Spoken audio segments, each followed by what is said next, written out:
what I was started thinking about first for this exhibition was actually this addiction to narrative. I was aware, for example, that the Game Masters exhibition was going to be on at the same time, and there's a lot going on about talking about how cinematic narrative is starting to change and how the narrative of gaming is starting to affect everything. It's the dominant visual industry now.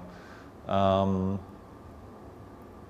we're all aware of how absorbed people get in games, how we always have got absorbed in stories, whether it be a book or a movie or a game. But there's that adage, of course, it's not the quality of the story, it's how it's told.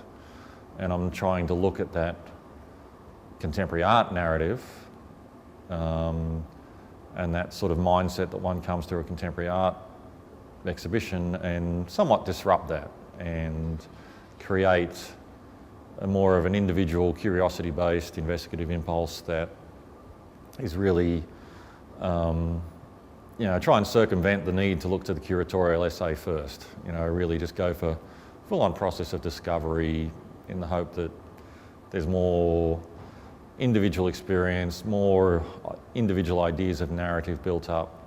But then in the end, kind of deconstruct that narrative. I mean, there's nothing here finishes. There's a work called Quest, which is quiet, it doesn't make any noise, it just works away, and it's sort of a very rudimentary, going back to the source of animation where everything's about, because all film, everything's just a series of stills, and it is a very obvious series of stills.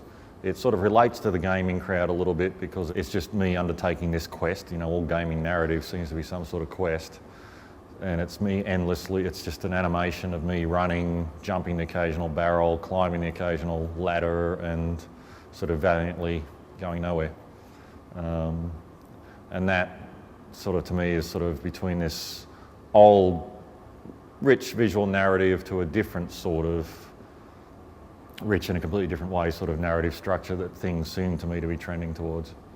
Anywhere in here is the ACMI commissioned work. And to me we are in this moment where cinematic narrative is starting to change, and I'm questioning the visual clues and the sort of way that these narratives are working. So in this work I'm sort of, to some extent, honouring but also deconstructing certain cinematic tropes to me that have sort of stood now for a couple of decades at least. Definitely referencing the kind of the road movie cliche, but then you have, philosophers like Deleuze saying that all cinema is the American road movie, no matter where it's made or what it's about, it's really just an American road movie. I think the tenor of it was set by, there's one scene is a chimney belching smoke, and so I kept drawing this sort of sketching what that scene might look like, and it's this cinematic trope that it sort of has this durational thing. It's about, it's used in movies when a character's going through a period of hard-working personal growth or something. You'll have plot element, time past is shown by chimney belching smoke, and then you see the character again, and they've come through this period of having to sort of work through something. And I guess that became emblematic for me somehow, and it did set up the character of the way the scenes are, and the key. I hacked a kid's keyboard to do the film score as it was, and I'm not a musician, so I copied some chords off a terrible YouTube clip of how to compose a song for keyboard. I think the whole character of that all sort of fits that particular image. I can't say what exactly drew me to the profession apart from that sort of innate desire to be an artist, which goes back to being a kid. Like so many, there's nothing sane about wanting to be an artist, I don't think. There's no logical aspect to it as a career choice.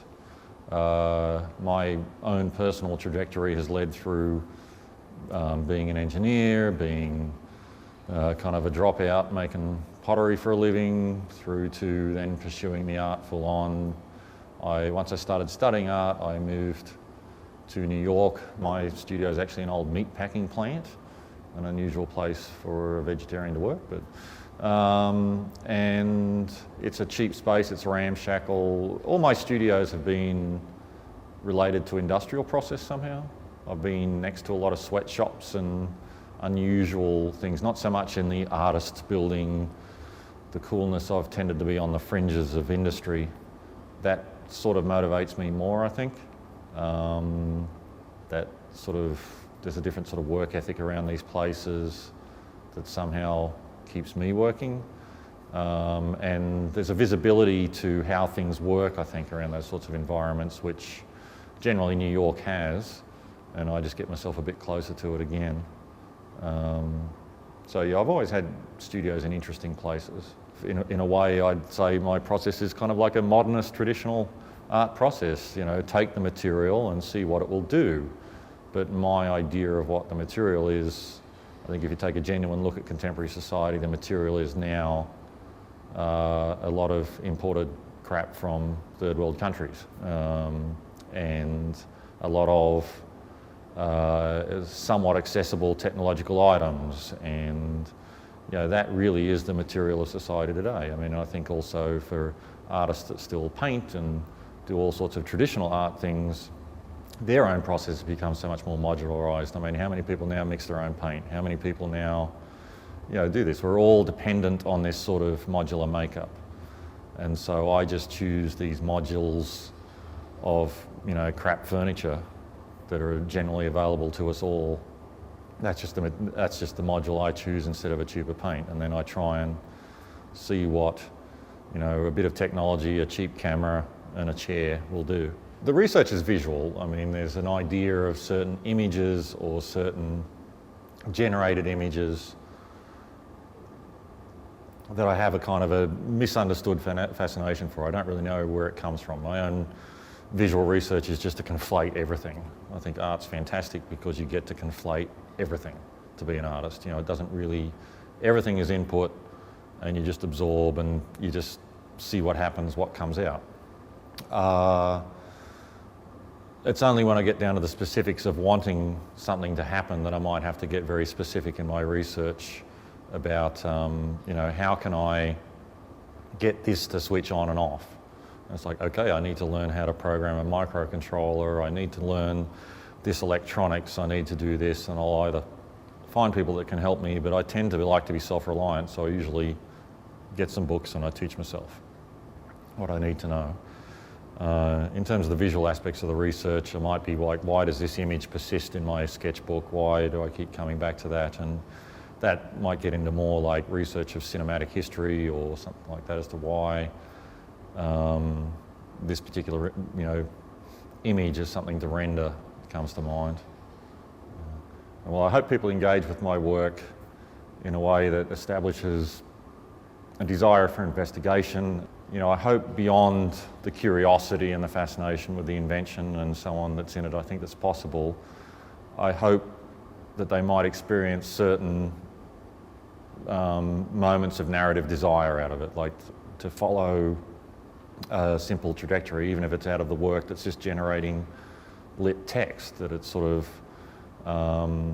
it might set up a sort of a poetic desire, or we might set up a, out of some of the scenes here with the car wheel or something, this sort of, you know, begin to set up that desire for narrative that's become wired into us from the amount in which we, in our lives, engage with the technological screen. You know, just try and expose that a little bit and then, of course, fail to satisfy it.